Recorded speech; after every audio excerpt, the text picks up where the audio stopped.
तो दोस्तों आज हम फिर से आपके लिए लेकर आए हैं देश दुनिया की सभी ताजा बड़ी खबरें। फटाफट एक एक कर विस्तार से आज आपको बताएंगे, तो वीडियो को अंत तक जरूर देखें। दोस्तों वीडियो बनाने में हमें काफी मेहनत लगी है, तो वीडियो को दिल से लाइक कर दें। दोस्तों पहली खबर में आपको बता दें कि मुस्लिम देश ईरान ने अमेरिका से लिया बड़ा झटका। ईरान ने इराक में अमेरिकी दूतावास पर किया हमला, गिराई 12 बैलिस्टिक मिसाइल, अमेरिका के छूटे पसीने।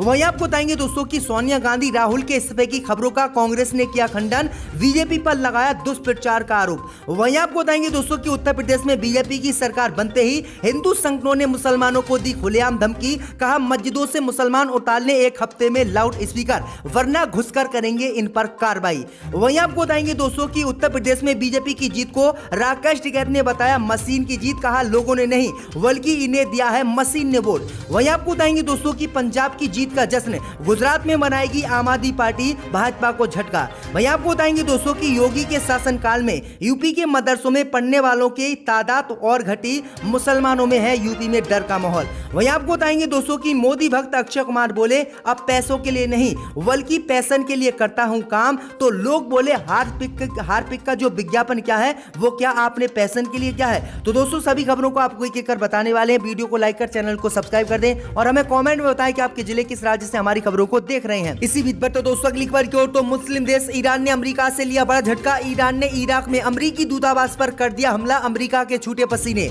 दोस्तों आपको बता दें कि रूस और यूक्रेन में जहां एक तरफ युद्ध चल रहा है, उस बीच अमेरिका को एक मुस्लिम देश से बड़ा झटका लगा है। दरअसल आपको बता दें कि मुस्लिम देश ईरान ने इराक में अमेरिकी दूतावास पर हमला कर दिया है और 12 बैलिस्टिक मिसाइलें दागी हैं, जिससे अमेरिका के पसीने छूट गए हैं और ईरान ने अपना बदला आज अमेरिका से ले लिया है। दरअसल आपको बता दें कि ईरान के कमांडर कासिम सुलेमानी की अमेरिका ने हत्या कर दी थी और ईरान इसी बात को लेकर अमेरिका से लगातार बदला लेने की फिराक में था। लेकिन आपको बता दें कि जहां रूस और यूक्रेन में युद्ध जैसे हालात बने हुए हैं और युद्ध जारी है, इसी समय ईरान ने अमेरिका पर हमला कर दिया। वहीं आपको बता दें कि इराक के इरबिल में अमेरिकी दूतावास पर ईरान ने हमला किया है, जिसमें 12 बैलिस्टिक मिसाइलें अमेरिकी दूतावास पर दागी गई हैं, जिसमें पूर्ण रूप से अमेरिका के दूतावास को तबाह कर दिया है और मुस्लिम देश ईरान ने अपने कमांडर कासिम सुलेमानी की हत्या का बदला आज अमेरिका से ले लिया है। तो ये बड़ी अपडेट आ रही दोस्तों कि अमेरिका के पसीने ईरान ने छुड़ा दिए हैं। वहीं अब तनाव एक बार फिर से ईरान और अमेरिका में बढ़ सकता है। इसी बीच पर तो दोस्तों अगली खबर की ओर, तो कांग्रेस पार्टी ने भाजपा पर लगाया आरोप, सोनिया राहुल और प्रियंका की इस्तीफे की भाजपा ने पूरे देश में फैलाई अफवाह।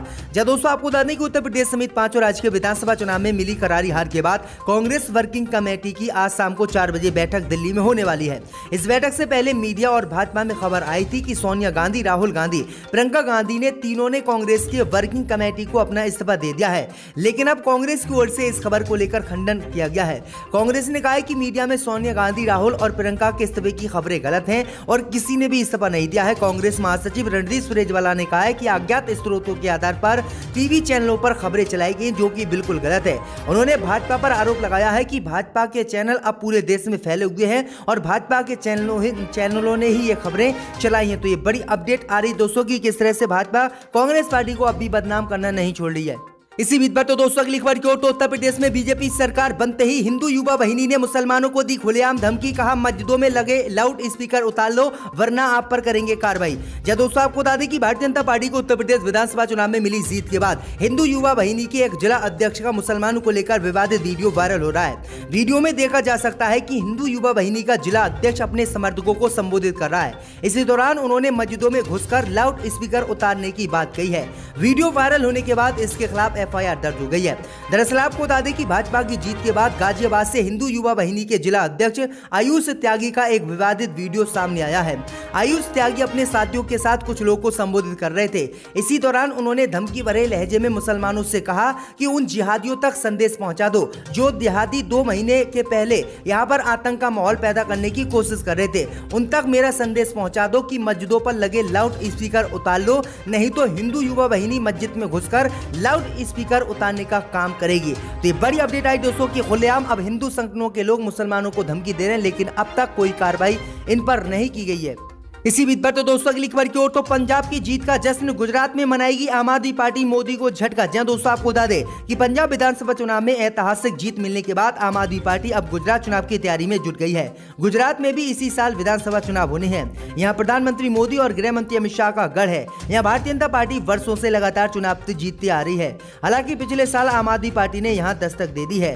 पंजाब की प्रचंड जीत का जश्न अब आम आदमी पार्टी ने गुजरात में मनाने का ऐलान कर दिया है। गुजरात में कल प्रधानमंत्री मोदी गए थे और यहां पर उन्होंने रैली भी की थी, लेकिन अब आम आदमी पार्टी यानी केजरीवाल ने ऐलान कर दिया है कि वह पंजाब की जीत का जश्न गुजरात में मनाएंगे और गुजरात में भाजपा को हरा कर ही सांस लेंगे। किसी भी कीमत पर गुजरात में इस बार बीजेपी को हम नहीं जीतने देंगे। तो केजरीवाल ने बड़ा ऐलान कर दिया, जिसके बाद भाजपा की मुश्किलें बढ़ गई हैं। इसी बीच पर तो दोस्तों अगली खबर की ओर तो योगी के शासनकाल में यूपी के मदरसों में पढ़ने वाले बच्चों की तादाद घटी। जी दोस्तों आपको बता दें, ये बड़ी खबर सामने निकल कर आई दोस्तों की उत्तर प्रदेश में योगी के 5 साल राज करने के बाद उत्तर प्रदेश के मदरसों में मुस्लिम बच्चों की पढ़ने की तादाद घटी है और ये रिपोर्ट जारी की गई, जिसके आंकड़े चौंकाने वाले हैं।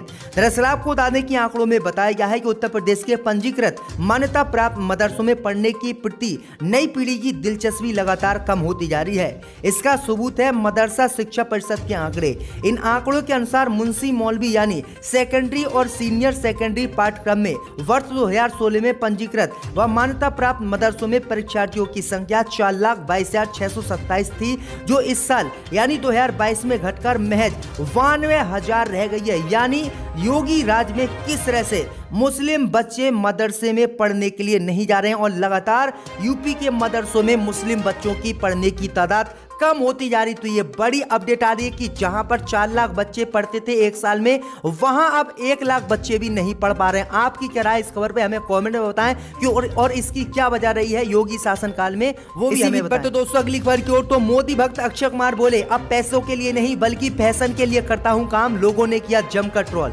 यह दोस्तों आपको बता दें कि बॉलीवुड एक्टर और मोदी भक्त अक्षय कुमार इन दिनों फिल्म बच्चन पांडे के प्रमोशन में बिजी है। अक्षय कुमार, जैकलिन फर्नांडिस और कीर्ति सेनन स्टाररेड फिल्म 18 मार्च को भारत में रिलीज हो रही है। फिल्म की रिलीज से पहले अक्षय ने एक बयान जारी किया है, जिसको लेकर अब जमकर उनकी जो है आलोचना देश भर में हो रही है।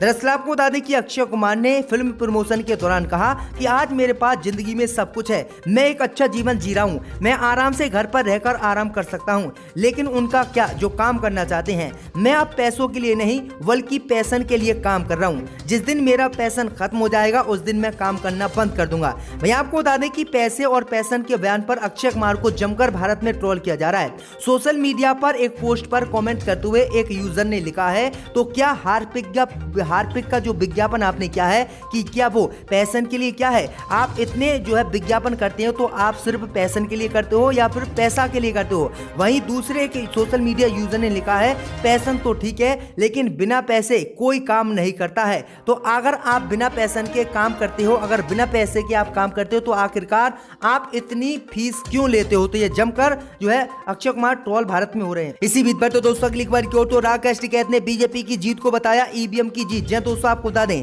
कि उत्तर प्रदेश विधानसभा चुनाव में बीजेपी ने स्पष्ट बहुमत के साथ जीत हासिल की है।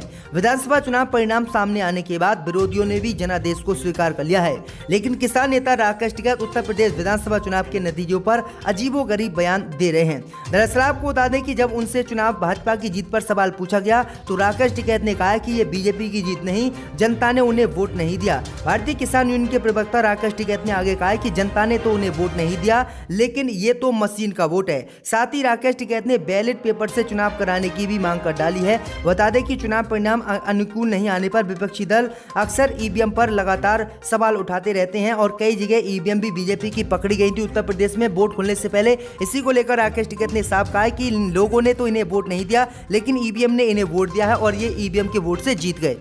इसी बीच पर तो दोस्तों अगली खबर की ओर तो 5 और राज्य में खराब प्रदर्शन के बाद कांग्रेस को झटका, वरिष्ठ नेता सीएम इब्राहिम ने दिया इस्तीफा। यह दोस्तों आपको बता दें कि 5 राज्य के विधानसभा चुनाव में कांग्रेस की करारी हार हुई है। पंजाब और उत्तराखंड से भी कांग्रेस को निराशा हाथ लगी। हार के बाद अब पार्टी अंतर्कलह सामने आई है। कांग्रेस को कर्नाटक में झटका लगा है। यहाँ पार्टी के वरिष्ठ नेता व पूर्व केंद्रीय मंत्री सीएम इब्राहिम ने पार्टी से इस्तीफा दे दिया है। सीएम इब्राहिम ने अपना इस्तीफा कांग्रेस के अंतरिम अध्यक्ष सोनिया गांधी को भेज दिया है। पूर्व केंद्रीय मंत्री सीएम इब्राहिम रहीम का एकड़ देवगौड़ा सरकार में बड़ा कद था जब उन्होंने केंद्रीय नागरिक उड्डयन मंत्री बनाया गया था। तो ये बड़ी अपडेट आ रही दोस्तों की कांग्रेस पार्टी को लगातार झटके इसी बीच पर। तो दोस्तों अगली खबर की ओर, तो आरएसएस ने धार्मिक उन्माद को बताया बड़ी चुनौती, धर्म परिवर्तन पर जताई चिंता। जब दोस्तों आपको बता दें कि आरएसएस की 3 दिवसीय वार्षिक प्रतिनिधि सभा की बैठक गुजरात की राजधानी अहमदाबाद में जारी है, जहां संघ ने 2022 के लिए अपनी वार्षिक रिपोर्ट पेश की है, जिसमें धार्मिक उन्माद को देश के सामने एक बड़ी समस्या और चुनौती बताया गया है।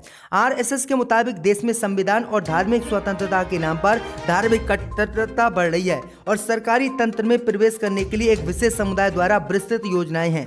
संघ ने इसे खतरे को हराने के लिए संगठित ताकत के साथ हर संभव प्रयास करने का आह्वान किया है। आगे आरएसएस ने अपनी रिपोर्ट में कहा है कि देश में बढ़ती धार्मिक कट्टरता के विकराल रूप ने कई जगहों पर फिर से सिर उठाया है। केरल और कर्नाटक में हिंदू संगठनों के कार्यकर्ताओं की निर्मम हत्याएं इस खतरे का एक उदाहरण है, जबकि आरएसएस और हिंदू संगठनों के लगातार कार्यकर्ता और हिंदू संगठन मुसलमानों को बदनाम करते हैं, कभी उनके हिसाब को लेकर, कभी किसी और को लेकर, लेकिन उस पर आरएसएस बात नहीं करता है। सिर्फ मुसलमानों को खत्म करने की आरएसएस की